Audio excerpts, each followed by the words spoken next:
मैं हूं शिवानी और आप देख रहे हैं बीजापुर एक्सप्रेस। चलते हैं खबरों की ओर। ಇವತ್ತು ಈ ಒಂದು ಸಮ್ಮೇಳನ ನಡೆಯುತ್ತಿರುವಂತದ್ದು ಬಹಳ ಸಂತೋಷ। ಈಗಾಗಲೇ ನಾವು ಮುಖ್ಯಮಂತ್ರಿಗಳ ಮಾತುಗಳನ್ನ ಕೇಳಿದ್ದೀವಿ। ಇವತ್ತು ವೈದ್ಯಕೀಯ ಕ್ಷೇತ್ರ ಇಡೀ ಪ್ರಪಂಚದಲ್ಲಿ ಅತ್ಯಂತ ಪ್ರಮುಖವಾದಂತಹ ಕ್ಷೇತ್ರ। ಯಾವುದೇ ಪ್ರಪಂಚದಲ್ಲಿ ಯಾವುದೇ ದೇಶಕ್ಕೆ ಹೋಗಲಿ ಆರೋಗ್ಯ ಸೇವೆ ಬಹಳ ಪ್ರಮುಖವಾದಂತಹ ಪಾತ್ರವನ್ನು ವಹಿಸಿಕೊಳ್ತದೆ। ಅದರಲ್ಲಿ ವಿಶೇಷವಾಗಿ ನಮ್ಮ ದೇಶದಲ್ಲಿ ನಮ್ಮ ರಾಜ್ಯದಲ್ಲಿ ಇವತ್ತು ಈ ಸರ್ಕಾರಿ ಆಸ್ಪತ್ರೆಗಳ ಸರ್ಕಾರಿ ಆಸ್ಪತ್ರೆಗಳಿಗೂ ಮತ್ತು ಖಾಸಗಿದಕ್ಕೆ ಬಹಳ ದೊಡ್ಡ ವ್ಯತ್ಯಾಸಗಳಿದಾವೆ। ಖಾಸಗಿ ಇವತ್ತು ಆಸ್ಪತ್ರೆಗಳು ವಿಶೇಷವಾಗಿ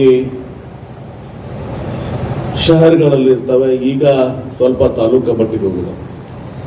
ಆದರೆ ನೂರಾರು ವರ್ಷದಿಂದ ಇವತ್ತು ದಿವಸ ಹಳ್ಳಿಗಳಲ್ಲಿ, ಯಾಕಂದ್ರೆ ಭಾರತ ದೇಶ ಸುಮಾರು 80% ಹಳ್ಳಿಗಳಿರುವಂತಹ ನಾವು ಪ್ರೈಮರಿ ಹೆಲ್ತ್ ಸೆಂಟರ್ ಮೂಲಕ ಇವತ್ತು ಗ್ರಾಮೀಣ ಮಟ್ಟದ ಜನರ ಮತ್ತು ಮುಖ್ಯಮಂತ್ರಿಗಳು ಹೇಳಿದಾಗೆ ಬಡವರ ಸೇವೆಯನ್ನು ಮಾಡ್ತದಂತವ್ರು ತಾವು ಅಂತೇಳಿ ಬಹಳ ಹೆಮ್ಮೆಯಿಂದ ಇವತ್ತು ದಿವಸ ಹೇಳಬೇಕಾಗ್ತದೆ। ಇದನ್ನು ಹೇಳುವಾಗ ಬಹಳ ದೊಡ್ಡ ಜವಾಬ್ದಾರಿನೂ ಕೂಡ ಇವತ್ತು ದಿವಸದ ಮೇಲಿದೆ। ಇವತ್ತು ಸರ್ಕಾರಿ ವ್ಯವಸ್ಥೆಯ ಮೇಲೆ ಅನೇಕ ಕುಂದುಕೊರತೆಗಳ ಮಧ್ಯನೂ ಕೂಡ ನೀವು ತಮ್ಮ ಸೇವೆಯನ್ನು ಮಾಡಬೇಕಾಗ್ತದೆ, ತಮ್ಮ ಸಾಮರ್ಥ್ಯವನ್ನು ಪ್ರದರ್ಶಿಸಬೇಕಾಗ್ತದೆ। ಯಾವುದೋ ಒಂದು ಪೇಷಂಟ್ ಕೂಡ ನೀವು ವಾಪಸ್ ಕಳಿಸ್ಲಿಕ್ಕೆ ಆಗೋದಿಲ್ಲ। ಯಾಕಂದ್ರೆ ಆ ಪೇಷಂಟ್ಗಳು ಬಂದಂತವ್ರು ಕೂಡ ಇವತ್ತು ಬಹಳಷ್ಟು ಕಡು ಬಡತನದಿಂದ ಇರ್ತಾರೆ, ಗ್ರಾಮೀಣ ಜನ ಇರ್ತಾರೆ, ನಿರ್ಗತಿಕರು ಇರ್ತಾರೆ, ಅವರಿಗೆ ಆರೋಗ್ಯ ಸೇವೆಯನ್ನು ಕೊಡುವಂಥದ್ದು ನಿಮ್ಮ ಪಾತ್ರ ಇದು। ಹೀಗಾಗಿ ಆ ಕಷ್ಟಗಳ ಮಧ್ಯನೂ ಕೂಡ ಇವತ್ತು ದಿವಸ ನಾವು ಆರೋಗ್ಯ ಸೇವೆಯನ್ನು ಕೊಡ್ತಿದ್ದೀರಿ। ಈಗ ಸರ್ಕಾರಗಳು, ರಾಜ್ಯ ಮತ್ತು ಕೇಂದ್ರ ಸರ್ಕಾರಗಳು ಅನೇಕ ಸ್ಕೀಮ್ಸ್ ಅಂತ ಮೂಲಕ ತಮಗೆ ಒಂದು ಈ ವ್ಯವಸ್ಥೆಗೆ ಸ್ವಲ್ಪ ಬರತುಂಬುವಂತ ಕೆಲಸ ಆಗ್ತಾ ಇದೆ। ನಮ್ಮ ಸರ್ಕಾರ ಈಗಾಗಲೇ ನಮ್ಮ ಸಚಿವರು ಅನೇಕ ಕ್ರಮಗಳನ್ನ ಮುಖ್ಯಮಂತ್ರಿಗಳ ನೇತೃತ್ವದಲ್ಲಿ ಇವತ್ತು ದಿವಸ ಕೈಗೊಂಡಿದ್ದಾರೆ। ತಾವು ಭಿನ್ನಮತಲೇನು ಇಟ್ರಿ, ಅದಕ್ಕೆ ನನಗೆ ಹೇಳ್ತಾ ಇದ್ರು ಆಸ್ಪತ್ರೆ ಬಂದಾಗ NHMನಲ್ಲಿರುವಂತಹ ಅನೇಕ ಯೋಜನೆಗಳನ್ನ ನಾವು ತೋರಿಸೋರು ಬರುವಂಥ ದಿವಸದಲ್ಲಿ ತಮಗೆ ಒಂದು ಒಳ್ಳೆ ವಾತಾವರಣವನ್ನು ಸೃಷ್ಟಿ ಮಾಡಬೇಕು ಇದ್ದದ್ರಲ್ಲಿ ಅನ್ನೋದನ್ನ ಅವರು ಆ ಪ್ರಯತ್ನವನ್ನು ಮಾಡ್ತಾ ಇದ್ದಾರೆ। ಹೀಗಾಗಿ ನಾವು ಕೊರೋನಾನ ಎದುರಿಸಿದ್ವಿ।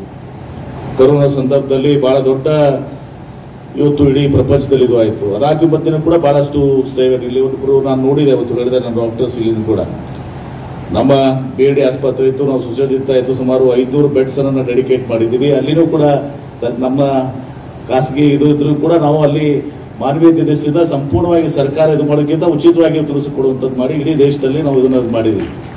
ಅದ್ರ ಜೊತೆಗೆ ಸರ್ಕಾರಿ ಇದನ್ನು ಕೂಡ ಬಹಳಷ್ಟು ಒಳ್ಳೆ ಕೆಲಸ ಮಾಡಿ ನಿಮ್ಮಲ್ಲ ಬಿರಾದಾರ ಇದ್ರಲ್ಲ, ಮಲ್ಲನ್ ಕೂಡ ಬೇರಾದ ಇಲ್ಲೇ ನಿಂತಿದ್ದಾನೆ ಪಾಪ, ತಮ್ಮ ಇದನ್ನ ಯಾರು ಎಲ್ಲರೂ ಬಿಟ್ಟು ನಾವು ಹೇಳ್ತಿದ್ವಿ ಎಲ್ಲರೂ ನೀನೇನಾರು ಮಾಡ್ಕೊಂಡಿಯಪ್ಪ ಅಂತ ಹೇಳಿ ಪಾಪ ಸಾಧು ಕೂಡ ಸೇವೆಯನ್ನು ಮಾಡಿದ। ನಾವು ಅಲ್ಲಿ ನಮ್ಮನ್ನ ವೈಸ್ ಚಾನ್ಸಲರ್ ಅನ್ನು ಕಳ್ಕೊಳ್ಳುವಂತ ಪರಿಸ್ಥಿತಿ, ಡಾಕ್ಟರ್ MS ಬಿರಾದರ್ ನಮ್ಮ ವೈಸ್ ಚಾನ್ಸಲರ್ ಅವ್ರನ್ನ, ಅವರು ಕೂಡ ಸರ್ಕಾರಿ ಆಸ್ಪತ್ರೆಯಿಂದ ಬಂದಂತವ್ರು ಡಾಕ್ಟರ್ MS ಬಿರಾದರ್ ಅಂತೇಳಿ ಇವಾಗ ಮೈ ವೈಸ್ ಚಾನ್ಸಲರ್, ಅವ್ರನ್ನ ಈ ಕೋವಿಡ್ ಇದರಲ್ಲಿ 2ನೇ ಹಂತದಲ್ಲಿ ನಾವು ಅವ್ರನ್ನ ಕಳ್ಕೊಳ್ಳುವಂತ ಪರಿಸ್ಥಿತಿ ಬಂತು। ಅಂದ್ರೆ ತಮ್ಮ ಪ್ರಾಣವನ್ನ ಕೂಡ ಬದಿಗೊಟ್ಟು ನೀವು ತಾವು ಸೇವೆ ಮಾಡಿದಂಥವ್ರು। ಇವತ್ತು ನಿಮ್ಮ ಬಗ್ಗೆ ಜನರಿಗೆ ಮುಖ್ಯಮಂತ್ರಿಗಳಿದ್ದಾಗ ದೇವರ ಸಮಾನ ಅಂತ ಹೇಳಿ ನಿಮ್ಮನ್ನು ತಿಳ್ಕೊಂಡಿದ್ದಾರೆ। ಇವತ್ತು ಡಾಕ್ಟರ್ಸ್ ಅಂದ್ರೆ ದೇವರ ಸಮಾನ ಅಂತ ಹೇಳಿ ಇವತ್ತು ಪೇಷಂಟ್ ಬರ್ತಾರೆ। ನೀವು ಅವರಿಗೆ ಕೊಡುವಂತ ಸೇವೆ, ಅವರಿಗೆ ಕೊಡುವಂತ ಭರವಸೆ ಅನೇಕ ಸಂದರ್ಭದಲ್ಲಿ ಇವತ್ತು ಸಂಪೂರ್ಣವಾಗಿ ನಮ್ಗೆ ಗೊತ್ತಿರ್ತದೆ ಈ ಪೇಷಂಟ್ ಉಳಿದಿಲ್ಲ ಅಂತ ಹೇಳಿ, ಆದ್ರೂ ಕೂಡ ವೈದ್ಯರು ಹೇಳಿದ ಮೇಲೆ ಅವ್ರಿಗೆ ಒಂದು ಕಾನ್ಫಿಡೆನ್ಸ್ ಬರ್ತದೆ। ಆ ಕಾನ್ಫಿಡೆನ್ಸ್ ಬಂದು ಇವತ್ತು ಸಹ ಅನೇಕ ತಮ್ಮ ಜನ ಇವತ್ತು ಸಹ ಅನೇಕ ವರ್ಷಗಳ ಕಾಲ ಬದುಕಿದ್ದಾರೆ। ಇವೆಲ್ಲವೂ ಕೂಡ ತಮ್ಮ ಮುಂದಿದೆ, ನಾನು ಜಾಸ್ತಿ ಮಾತನಾಡಕ್ಕೆ ಹೋಗುವುದಿಲ್ಲ। ತಮ್ಮ ಸಚಿವರು ಇವತ್ತು ಸಹ ಬಹಳಷ್ಟು ವಿಚಾರಗಳನ್ನ ಇಲ್ಲಿ ಪ್ರಸ್ತಾಪ ಮಾಡ್ತಾರೆ। ಆ ಕ್ಷೇತ್ರದಲ್ಲಿ ಅವರು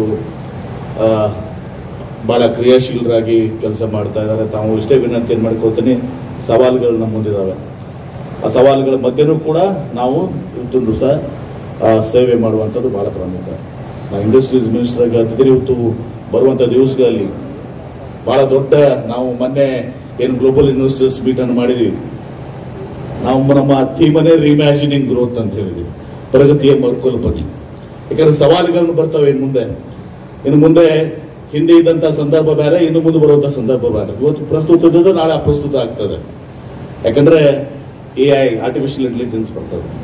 ನಿಮ್ಮ ಪ್ರತಿಯೊಂದು ನೀವು ಏನು ಮೆಡಿಕಲ್ ಇಕ್ವಿಪ್ಮೆಂಟ್ ನಲ್ಲಿ ಕೂಡ artificial intelligence will play important.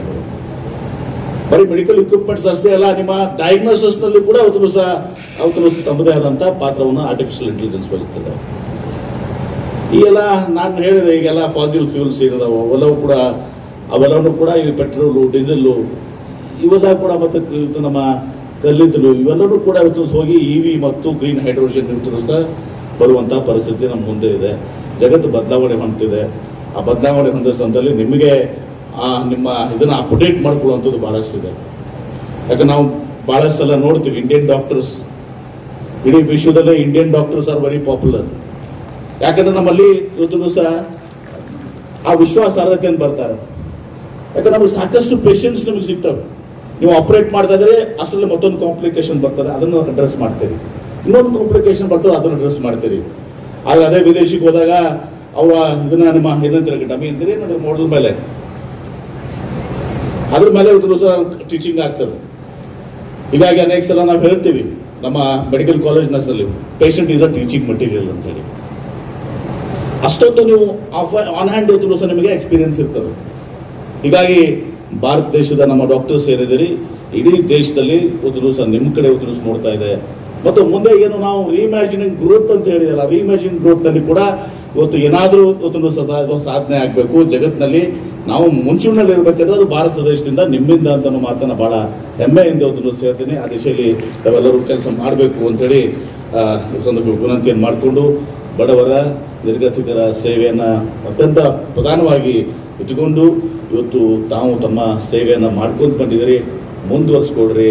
ತಮ್ಮ ಮೇಲೆ ಇಟ್ಟಂತಹ ವಿಶ್ವಾಸಕ್ಕೆ ಚ್ಯುತಿ ಬರದ ಹಾಗೆ ಅದನ್ನು ಸಹ ನಾವು ಕೆಲಸ ಮಾಡ್ತೀವಿ ಅನ್ನೋ ವಿಶ್ವಾಸವನ್ನು ನಾವು ವ್ಯಕ್ತಪಡಿಸಿ ತಮ್ಮೆಲ್ಲರಿಗೂ ಈ ಸಮ್ಮೇಳನ ಯಶಸ್ವಿ ಆಗಲಿ, ಇಲ್ಲಿ ಅನೇಕ ಚಿಂತನೆಗಳಾಗಿ ಇವತ್ತು ಸಹ ಯಾವ ರೀತಿ ವ್ಯವಸ್ಥಿತವಾಗಿ